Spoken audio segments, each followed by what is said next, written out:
This week, we welcome Lee Neely. He's a senior cyber analyst at Lawrence Livermore National Lab, and he'll be here for the first interview. In our technical segment, Omar Yair, Yair, thank you, of Javelin Networks brings us through his talk that was given at DerbyCon, titled Goodbye Obfuscation, Hello InvisiShell. In the security news, Apple and Microsoft have security flaws that were released at Black Hat Europe.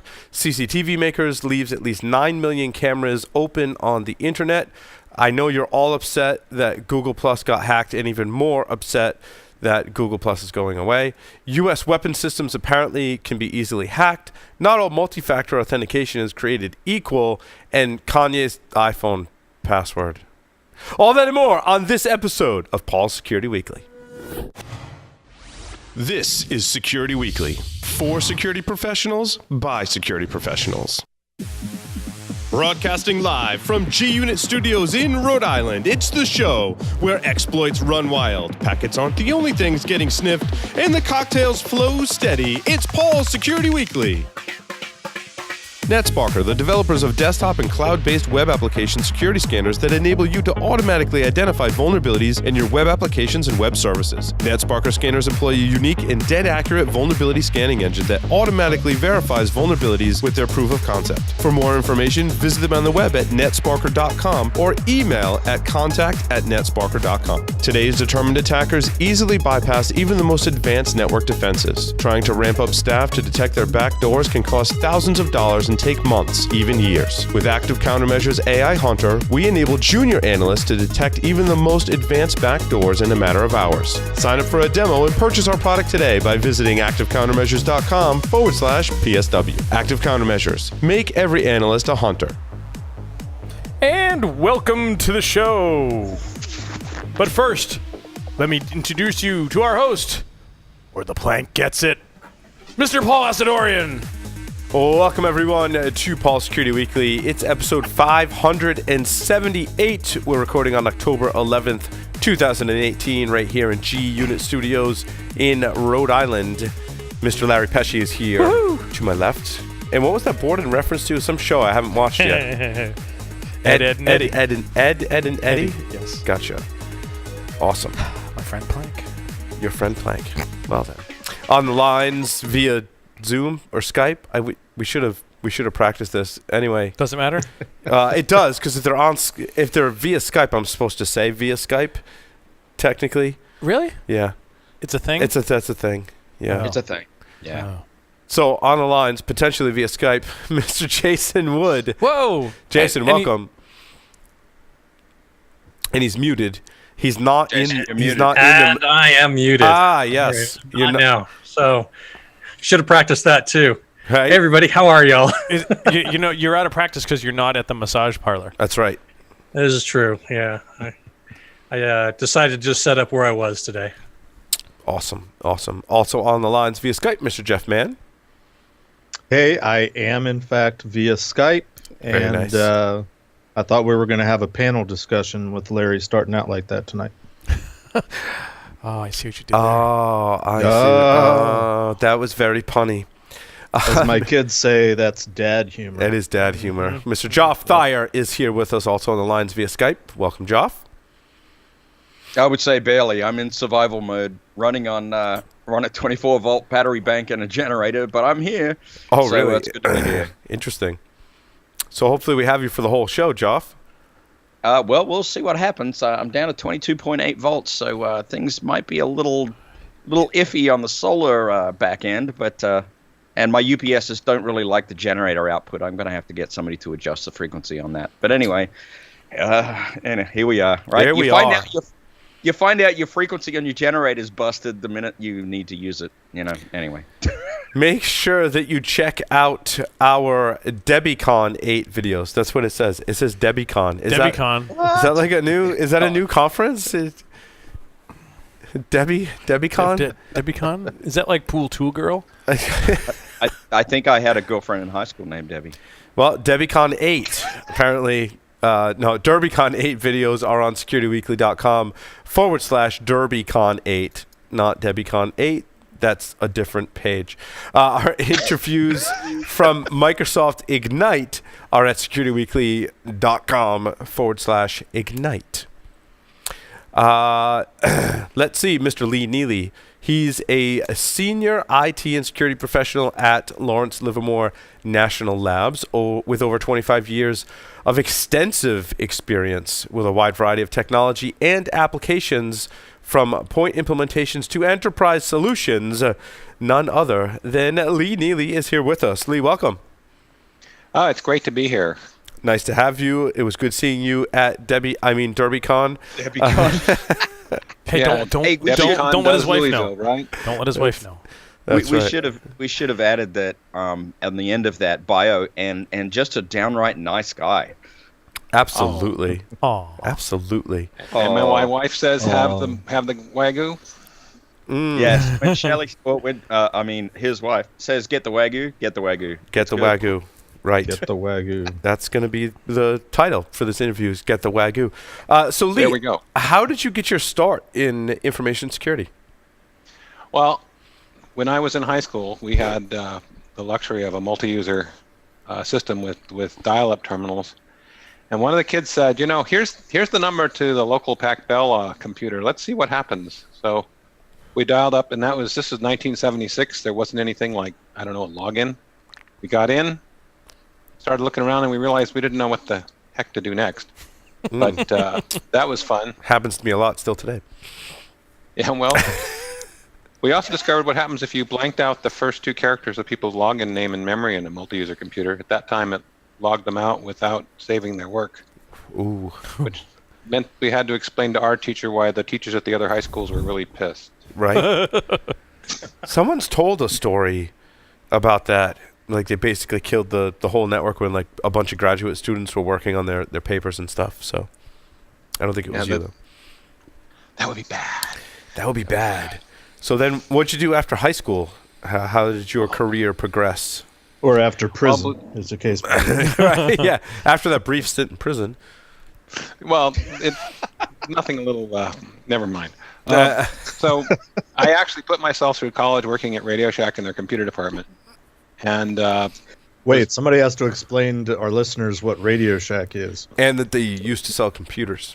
they used to sell computers that had their own names on them, affectionately known as the Trash 80. Yes. yes. Mm-hmm. Yes, indeed. And back in the 80s, they were pretty cool. Apparently, when they first started working with Bill Gates on their Microsoft Basic license, they had to loan him lawyers, and later in the relationship, they had to borrow his.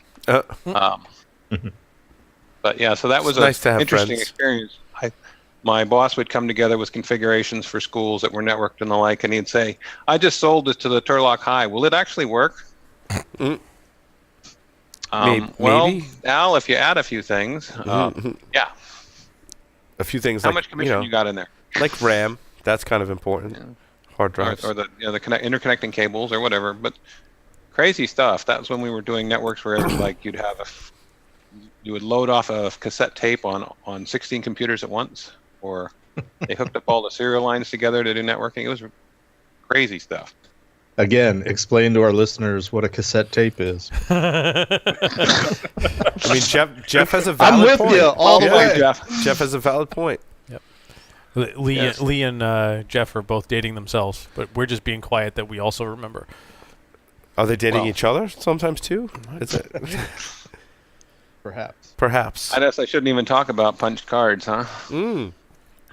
No, please do, because those were before my time. They're so even before my actually- time. Can you believe that? I learned to program on punched cards, 80 column cards, and learned the thrills of having to keep your deck organized. There was one card punch in college that was programmable. You could program it to punch a sequence number on the end of your cards. Most people were intimidated by it. So once you had your program card, you generally didn't have to wait in line for that one.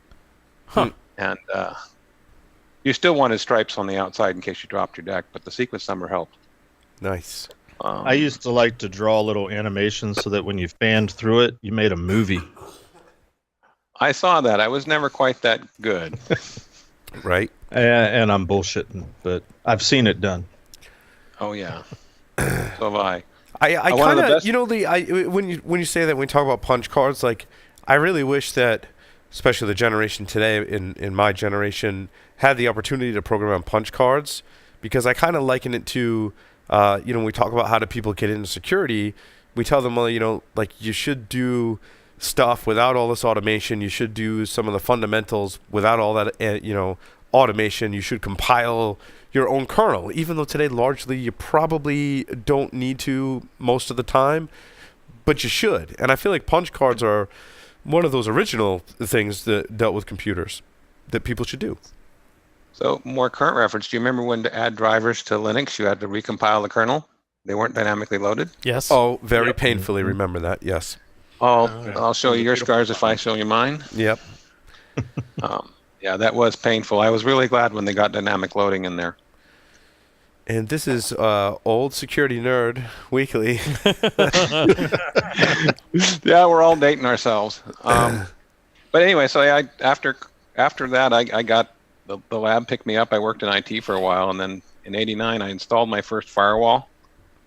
We wouldn't necessarily call it firewall by today's standard, but we took a whole program that still had their own Milnet connection and put them on our fast BarnNet connection. That's used to be called Bay Area Regional Research Network.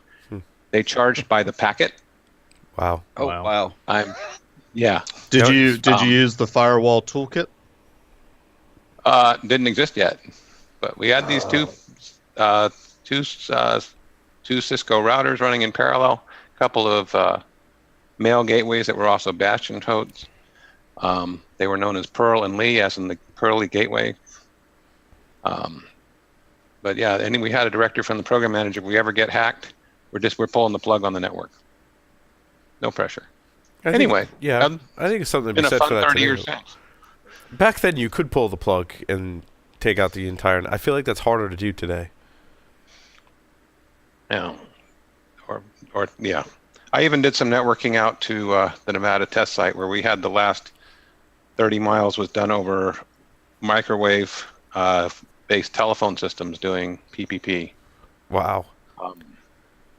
That was an exciting place to work. Incredibly painful network to get going. But, Absolutely. Yeah. And so, have you?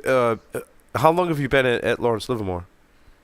Since 1986. Oh my God! Wow. Wow. That's a long time to be at the same place. So, Lee, again, along Jeff's suggestions, for those that may not know, like, what is Lawrence Livermore National Labs? So we're part of the Department of Energy underneath the National Nuclear Security Administration. Technically, we're a nuclear weapons lab, although that's an understatement. We do much more than that. We were created in the late 50s as competition to Los Alamos. Los Alamos is where the Manhattan Project happened. Mm-hmm. Most people remember that reference. Yep, read the book. We call ourselves the Better Sister, for better or for worse. And we have a friendly competition for projects and work between the two labs, and but we also partner a lot. We have some world's largest laser. It's called the National Ignition Facility. What it's got is 192 laser beams focusing on a target a little smaller than the fingernail on your pinky to try and create fusion on Earth. Exciting stuff. We also do a lot of work in some scary cyber stuff where really smart people are doing stuff that's just, they explain it to me and I just kind of, my brain checks out and calls for some whiskey or something. We also still do weapons design. Have you ever heard of the term stockpiled stewardship? I have not. Okay, one of our missions is what's called stockpile stewardship. It's essentially assurance that if the nation's nuclear stockpile is ever called upon, it will perform as indicated, which also means what will happen to them over time. Are they going to deteriorate? Are they going to fall apart? Will they work? What do we need to do? And we used to do that testing. Remember, we used to do underground testing until about the early 90s. Mm. 6 months ago. So when they got rid of underground testing, we had to go to simulations And that's where we got into the we had supercomputers before, and they really accelerated the program for that. And when they finally got at 100 million degrees, the physics you learned in high school breaks down. When the computer simulations broke down the same way that those real events broke down, we knew we had something. So that's kind of a lot of what Livermore does. They do a lot more things. It's a really exciting place to work. And because it's so varied and big, you can spend a career there and not work in the same place the whole time. Oh, interesting. I started off in IT, then I went over to a program where we worked in, if you remember, Better a Sword Than a Shield, Brilliant Pebbles. I spent a few years over there until we elected Clinton, and that fell apart. And then I moved over in IT and then moved over into cybersecurity. So I've had at least 4 career paths out there. It's kind of fun. And now, what is your role in cybersecurity today, Lee?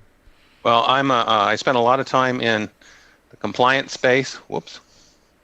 But I'm new device technology like mobile. I'm the lead for getting the security right on mobile. I spend a lot of time with cloud assessments,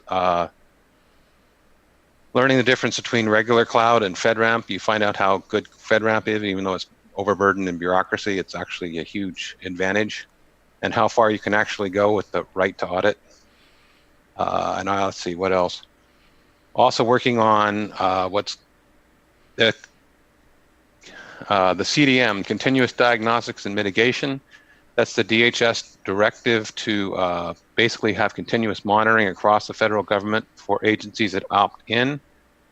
I've been given the task of creating a center of excellence for NNSA, which would then figure out how to implement these at all the sites. Lee, I'm going to ask you a question about that. What does continuous monitoring mean to you? It's an interesting question. We're talking about, vulnerability scans done on a regular basis, watching the network for authorized and unauthorized devices, basically real time. That sounds more like continuous monitoring. But there's other things you check on a lower interval, like you may check for configuration drift monthly, and you don't want to run a vulnerability scan every day, although I've heard people try and do it weekly. That can be really disruptive for business systems. Might be fine on the desktop. And but basically you're trying to find a reasonable mix of making sure everything is secure and staying as is without missing the mission objectives. And that's been one of my biggest challenges, is working to make sure that the security requirements don't prevent us from actually doing business. And just before earlier, you mentioned Fedramp. For our listeners, if you could describe what that is. Okay, Fedramp is the federal, I can't think of what the definition of Fedramp is, but what it is there's a set of security controls based on 853, which is the NIST guidelines for federal information systems, where they basically, it's the same set of standards that we use for our federal information systems. And they've broken it down into controls that the cloud provider has implemented and controls that you have to implement. And there is a whole process of getting a preliminary approval, which includes regular auditing, at least annually, of the cloud provider, and lots of logging. And they even have what are called POAMs, plans of actions and milestones. You might have heard of the term corrective action plans. Essentially, if anything falls short of what's needed, they've got to officially fix it and have a plan to fix it and document that they fix it. Sometimes they even create a POAM for applying patches, which I think is a little overkill. I think patching regularly is good enough. Just we'll do a scan and make sure you're keeping with it. So unlike a conventional cloud service where we found you can't go in and do a lot of auditing, find out what's going on, these guys have a third-party assessor that's there, and we can get at their reports, see what's going on, and it gives us a much more visibility in what's going on. And because it's the same controls that we have to follow, we understand them, we know what the results mean. That make sense? It does. Questions? And so, go ahead. For Lee, sorry, questions from the panel? Not on this stuff, but I have some later. Okay. On a different topic. Gotcha. Sorry, Lee, continue. So I was going to say, there's a lot of, the downside of Fedramp is that there's a lot of non-disclosure on it. You can't copy, cut, paste, download, or save any of the documents. You get access to the documents for 30 days at a time. In my experience, it takes 6 to 18 months to get through the authorizing process. So you do a lot of renewals of access. Wow. That's the paperwork side of my job. And don't worry if you're feeling shy on bureaucracy. We'll create some more. That raises a question, and Lee, you're not really going to be able to answer it, I don't think, because you've spent your entire career, within a government ecosystem. But maybe for our other guests that have lived more in the commercial space, I'm kind of curious as to everyone's thoughts on, for lack of a better term, sort of a DoD level of security, which is so highly bureaucratic and regimented, and there's so much paper trail versus sort of the Wild West that is the commercial world, and customers kind of kick and scream to do anything very often. And it sort of ties back to a comment you made earlier about the Fedramp, and I forget exactly how you phrased it, but you said something along the lines of, it sounds onerous, but it's actually a little bit better than the alternative out in the commercial world. Anyone?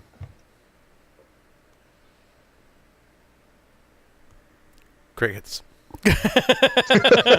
Well, I got nothing. That's what we thought. I was going to say, I've got friends I've worked with or consulted with. They stand up a cloud service in like nothing flat. I mean, it's just like if you went out and got services from Rackspace, you'd be online and having your stuff there in 10 minutes? Versus me sitting in the government space having to have approved configuration, approval to operate. I'll have it online in 10 months? Well, I guess, based on the friends that you have, they can set it up more quickly. Is it that much more secure? Is it as secure? Are they cutting corners? Are they taking shortcuts? Are they aware that they possibly are cutting corners, taking shortcuts when it comes to the security of what they're setting up? I think sometimes they are aware, but not always. I mean, we've spent a lot of time making sure of the protections for the types of data. We have a phenomenon most companies don't have that we call data spillage, which basically means information that a higher level of classification in the system is rated for handling. A commercial entity, though, should be worrying about intellectual property getting where it shouldn't be, where it's not protected. Whether it's HIPAA data that's not properly encoded or just simply corporate secrets that are out on an insecure S3 bucket, because that never happens, right? Right. And oh, by the way, I'm not saying in the gov space we can't get it wrong. I'm sure we do. But we tried really hard to make sure we don't. Well, and as you described at the lab, there's a lot of very classified and sensitive information, I would imagine. Yeah. Yes, and we're very good at keeping it separated.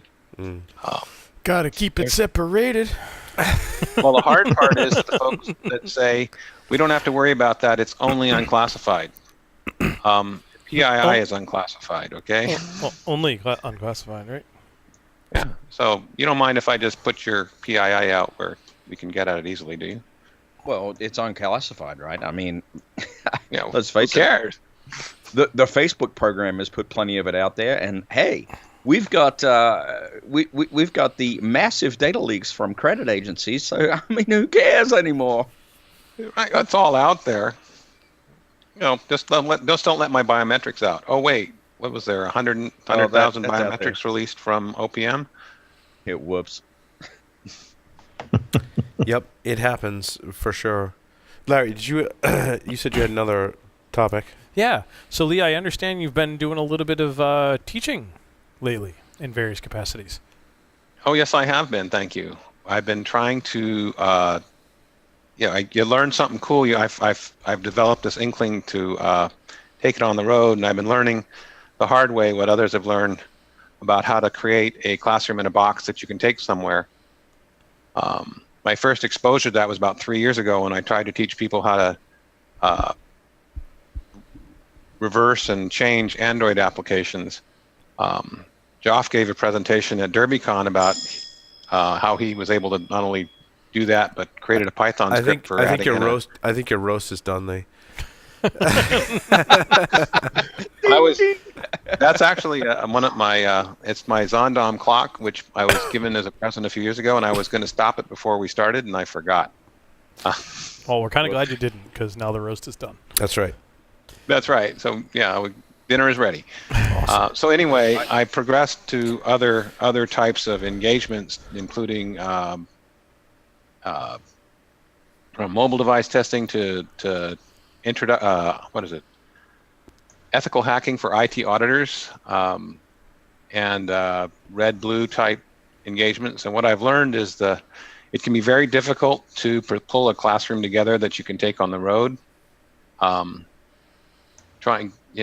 Bringing people VMs to load on a machine, and when one of the students shows up with an iPad to run a VMware image, that doesn't work very well. That never happens, right, Larry? Never. Right. It is yet to happen to me. That's good.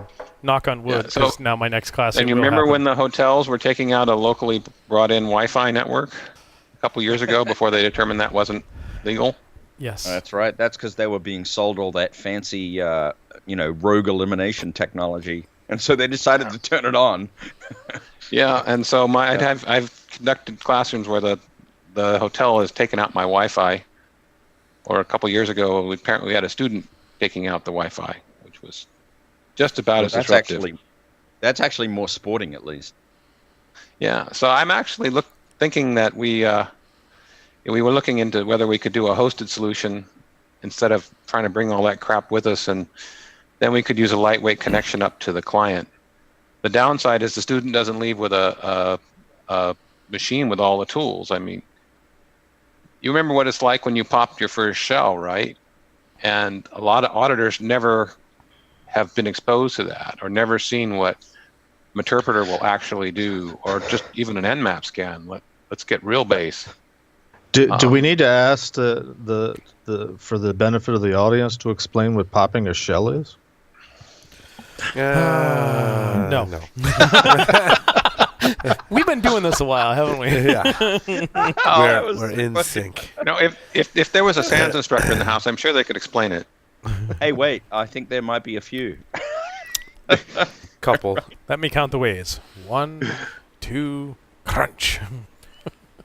But I mean, Lee's right, though. I mean, that's it. I mean, because everyone can remember, the first time. I can remember a coworker of mine that got his first shell, and his girlfriend at the time got him a cake, baby's first shell.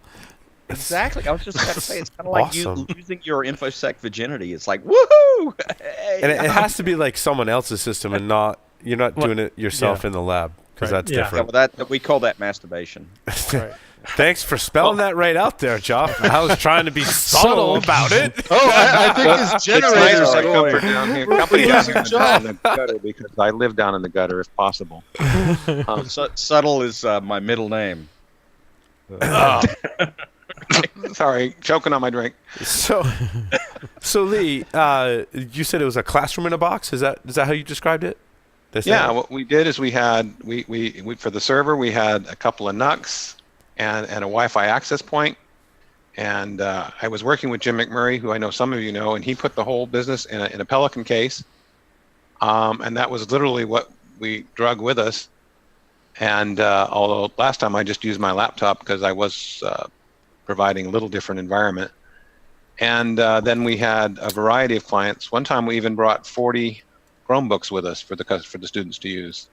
The nice thing there was it eliminated the variability of the desktop. The bad news is the conference had promised us a network and power and internet access for our lab, and then they found out what we were going to demonstrate had to do with hacking. They said you can't have any of those things. What? Yeah, those guys. Where's the fun in that? So when we got there, we had our own network. It was great. it was saturated.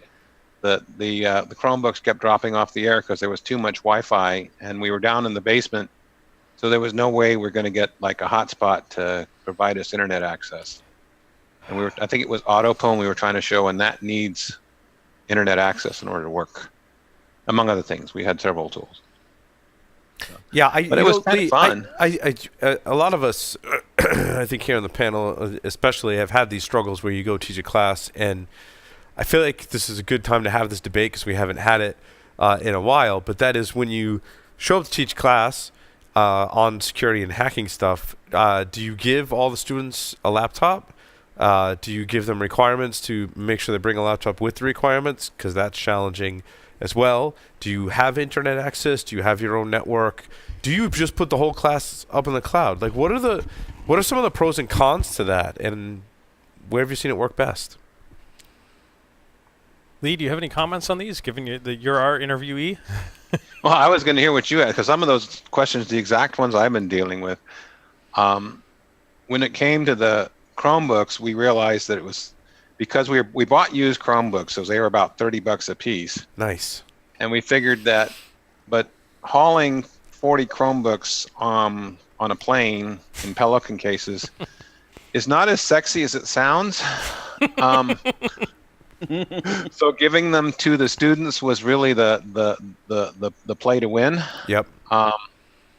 Oh, did I mention we did one class where we thought we were going to do a pen testing class, and we put the clients and everything on Raspberry Pi Zeros, and we hooked them up with a USB port so they look like an NDI-6 network device, which worked pretty cool, except the Pi Zero was just a smidge underpowered. Yeah.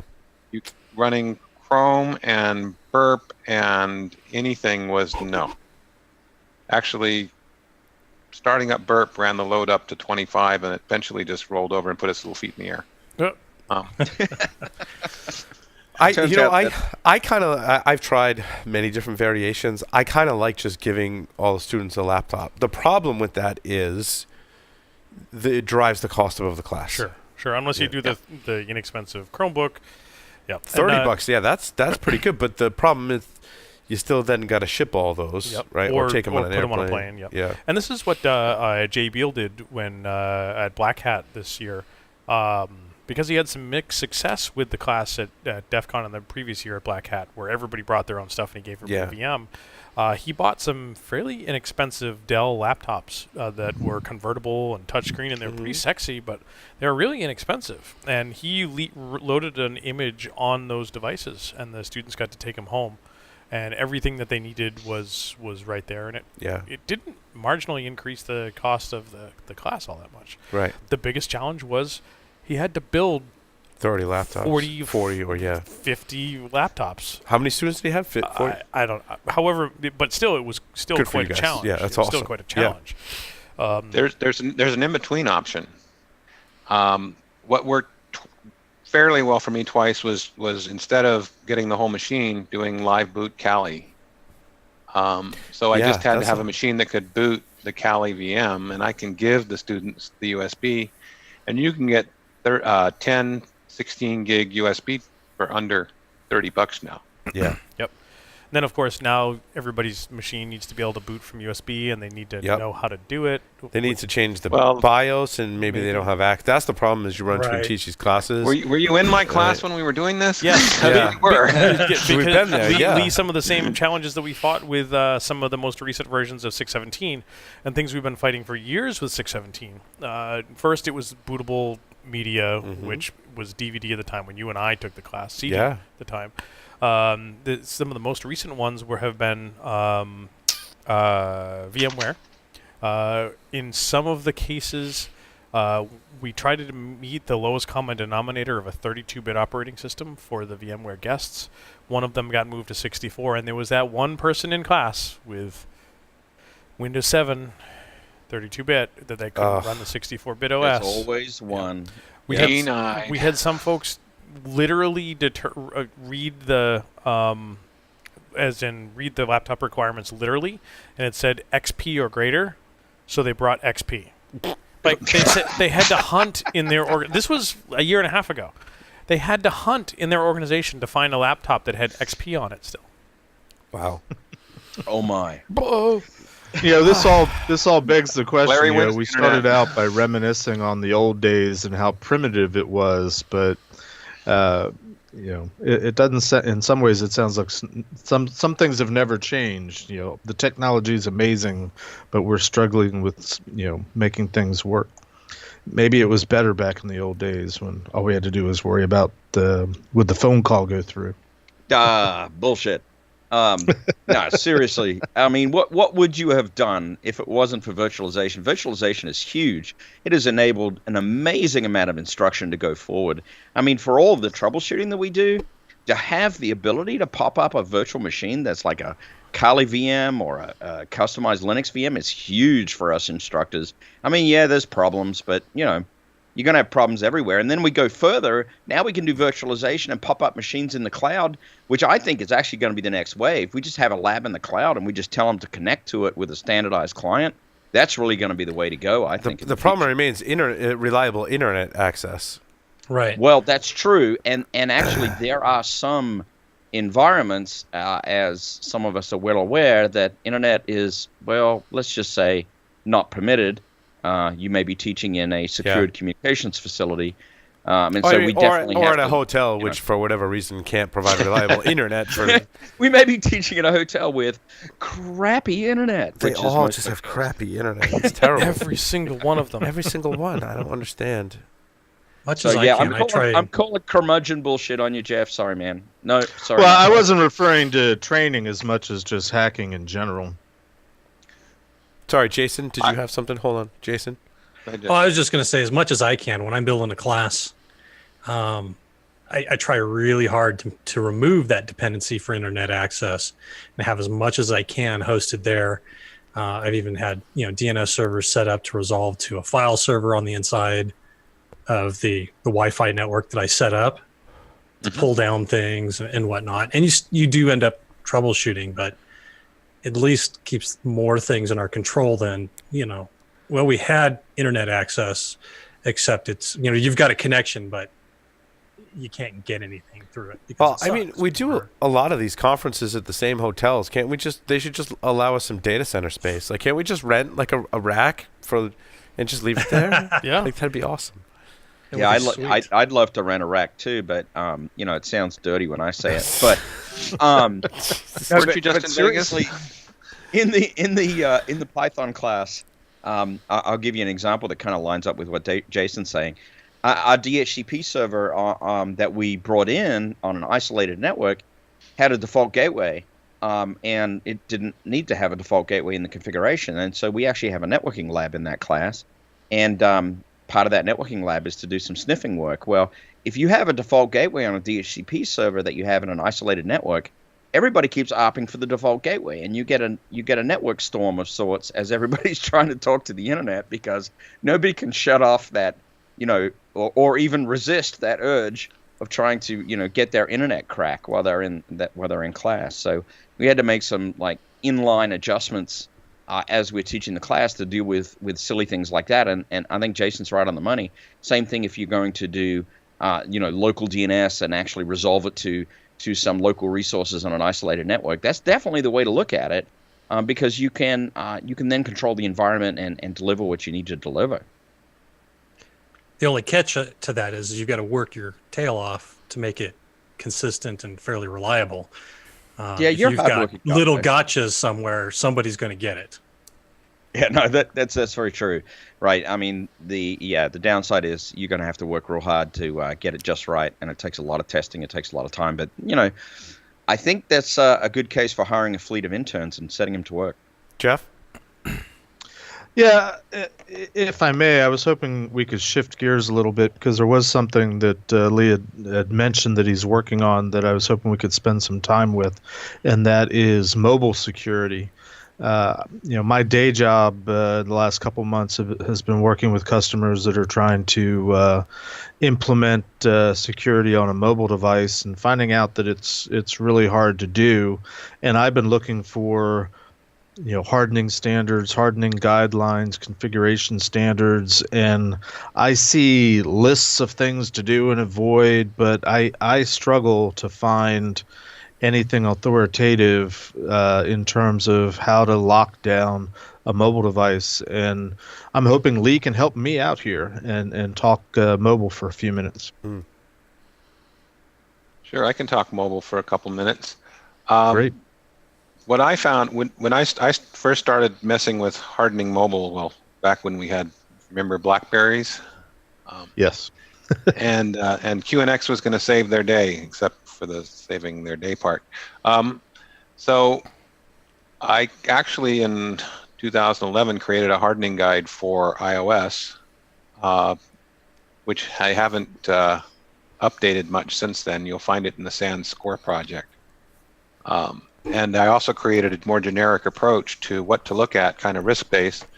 That actually made it into 575 for a year or two. But you're right. Finding a good guide is hard. I mean, the guides that I find kind of stay up to date are the Diagnostics for mobile, and they have guides on what to lock down. But last I looked, they like to do things like disable Bluetooth, disable Wi-Fi, things you kind of need. So you wind up having to back up the configuration a little bit to allow functionality. And in fact, that was the biggest challenge. But go ahead. Yeah, and you're touching on, I think, what's one of the really challenging parts of at least what I'm discovering about mobile device security is, in the old days, it was just a phone. So there was a cellular channel, and then you made it a smart device. It was a phone with that, the disc on it with the holes in it and the numbers. Yeah, the dial-up. What did they call that? I used to have a mobile like that. It's called rotary. A rotary phone, yes. That's rotary. I still have one of those. Yeah, it worked by making sparks. It was pretty amazing.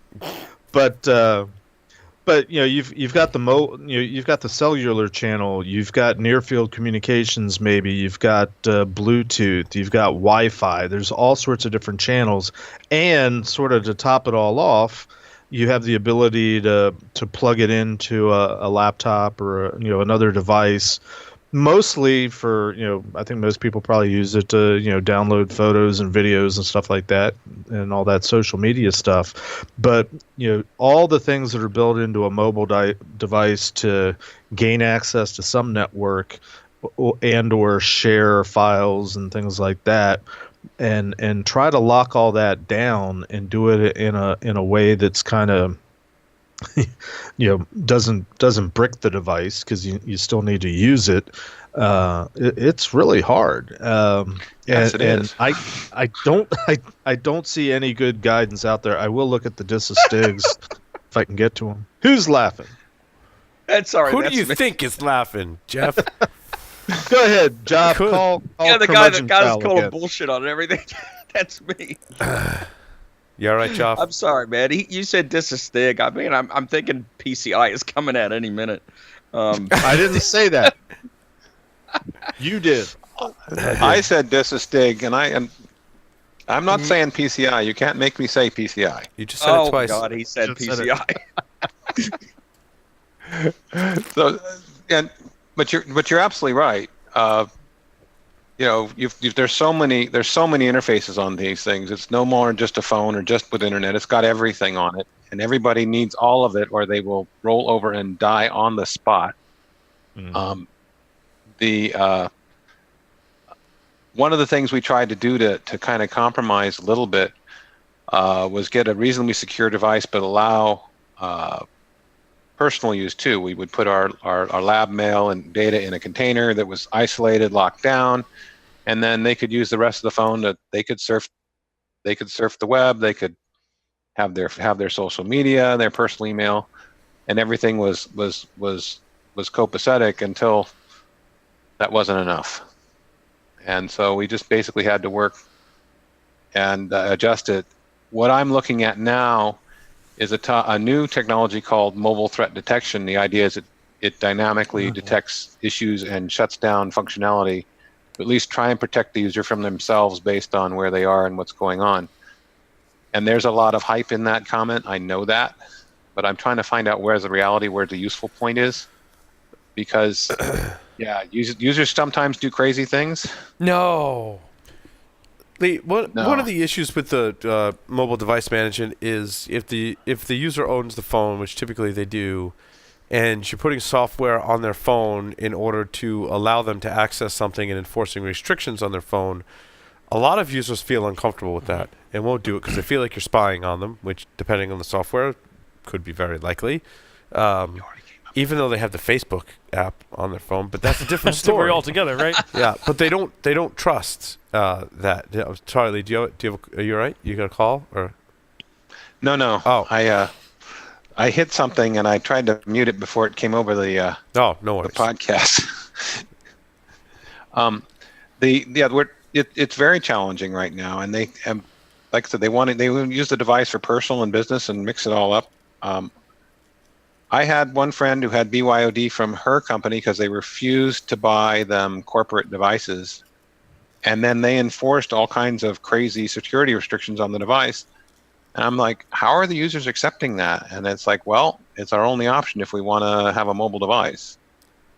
When we do BYOD, we tell the users we won't enable the device wipe. We only have enterprise wipe, so just the containers. But the setting for that is on our server, not their device. So they can call bullshit on us, just like Joff would do. Well, I would call bullshit on, but actually, I agree with that strategy. To actually have some sort of segmentation there and say, I'm only going to wipe the encrypted containers that pertain to the enterprise data for work. That actually makes a heck of a lot of sense. It does. I mean, because we know there's personal data on these devices. We know there's not a good solution to separate the two. So, that kind of MDM management where you can just control the containers with the stuff that matters to the lab. Perfect. That's exactly it makes sense, but I'm going to call party foul on you, Joff. Do you the employee that's bringing in your personal device trust your company to only delete the part that pertains to them and not Aunt Bessie's 90th birthday party pictures? Yeah. Okay. So I'll go back to you on that one. Make a decision. Either trust the company to do something, or opt out and don't put any corporate data on your device. Period. I mean, opt out is an option. Most organizations would probably let you do that. That's it. I'm opting out. I'm not going to configure it for anything related to the corporation. I mean, perfectly reasonable.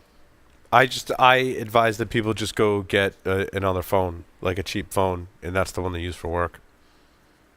That's also an option as well, although it is a total pain in the ass because carrying two phones, I have hard enough time carrying one, and I'm sure as shit not going to carry a man purse. Hey now, watch it now. I've been known. Don't be a hater. That's why Joff got the phone with two SIM cards, so he didn't have to carry two phones. Exactly. That's right. You got to keep your side hustle going. I gotcha. I have a couple phones. Just a couple, Lee. Look at him. Look, Lee, I've got a whole briefcase worth of phones that I use to hack and test, so I can relate to that. Yeah, well, these are my active ones. So, Job, you've hacked a bunch of phones. First one work. How do you tell your customers to secure them? I'm sorry, I missed that, Jeff. How do I tell my customers what? Yeah, you've spent a lot of time hacking phones. How do you advise them to lock them down and secure them? Don't use an Android. Friends don't let friends use Android. Okay. I mean, a lot of customers actually have made that specific choice. Just said, look, I'm going to go with the cult of the Apple because it is a closed system, and at least I have a little bit of assurance there that they're not using a third-party app store, or they're not using just dreadful things they've sideloaded onto the phone or rooting it just for fun. And I mean, so yeah, I mean that is one recommendation. It's obviously a stifling recommendation because you look at the marketplace, and 80% of the worldwide sales are Android these days. So if you look at the facts that are on the street, that's a lot of Android. So the fallback recommendation is exactly what Lee was just saying. And that is to deploy MDM and deploy it with encrypted containers for any of the mobile data. And if they put up a fuss, then tell them, opt out, right? And mostly the fuss is going to come from email applications, because email applications tend to be native to the device, and people don't want to use encrypted containers related to email applications. But too bad. There is one other functionality, and that's with Samsung Knox. They basically create a copy of the app, and the Knox container is itself a FIPS container. So you could throw your native mail into Knox and have it separated. It's a little bit of overhead, though. Yeah, that's not bad. And it doesn't completely work as advertised. It doesn't lock down as much as we think it does. Does anything? No. So, Lee, are you ready for 5 questions with Security Weekly? It has come to that time. It has? It has. Oh, my goodness. Let's go for it. All righty. 3 words to describe yourself.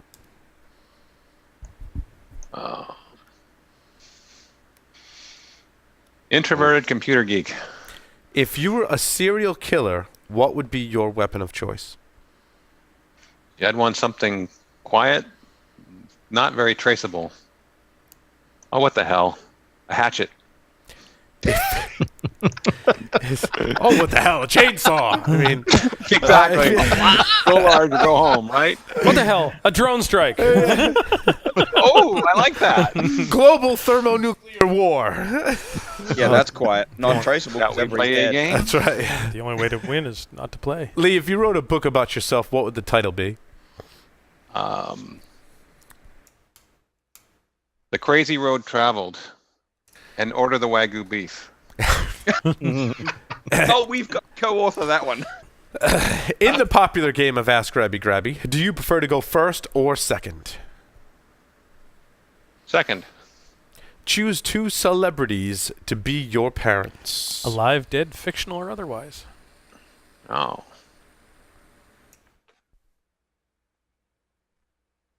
Let's see here. Darn it, drawing a blank on one of them.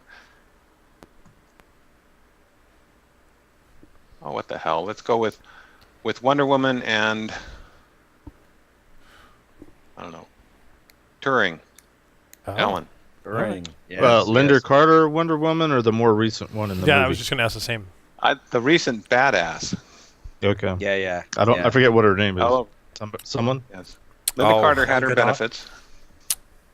Was a teenage boy? Yes, she did. Yes. Yes. Her None time of us is know this, done. I'm sure. I don't remember the new Wonder Woman's name. It was an awesome movie, though. It's Wonder Somebody Google it. Woman. It's Wonder Woman. Anyway. Gal Gadot. After the break, the actress that portrayed you, Gal Wonder Woman Gadot. in the new movie, and a technical segment. Thank you very much to none other than Lee Neely for appearing on the show. It's been amazing. Lee didn't text me at all during the show yet, because normally he does. He texts me during the show. Yeah, now I'm checking my messages. With all those phones. Send any. With all those phones. It's on one of those phones. We'll be Thank right you back. all very much for having me.